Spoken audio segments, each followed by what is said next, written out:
Voici une vidéo d'une installation correcte de l'écumoire. Nous avons retiré le pont de cet écumoire. Nous avons fait quelques modifications sur le chantier pour vous montrer comment nous l'avons fait, comment nous l'avons réglé à la bonne hauteur, comment nous l'avons réenterré, acier approprié, puis comment nous avons tout remonté.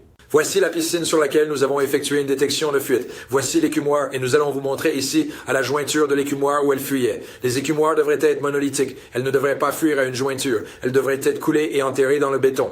Donc maintenant, nous allons le couper. Dans ce cas, nous allons couper le pont de ce skimmer pour vous montrer de meilleurs angles de comment nous réinstallons le skimmer.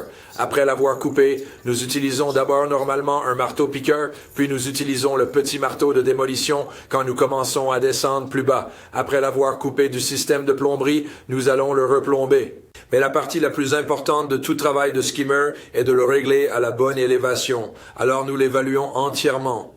Nous alignons tout cela.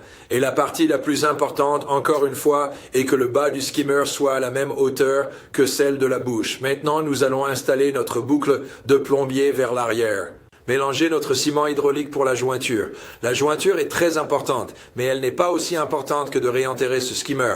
Mais nous allons le bourrer des deux côtés comme vous le voyez ici. Et encore une fois, nous avons coupé le pont juste pour vous montrer cette vue. Maintenant, nous allons couper un nouveau pont. Nous allons le fixer avec de la boue.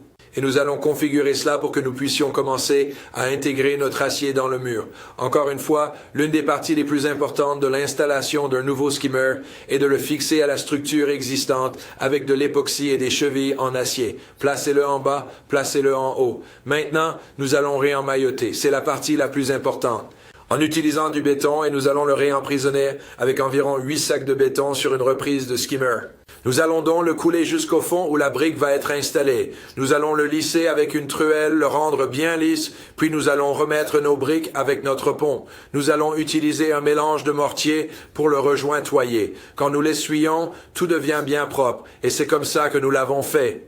Donc, chaque skimmer doit être réenfermé, mis à la bonne hauteur et fait comme nous venons de le faire dans cette vidéo. Pour plus d'informations, visitez www.electronics.com.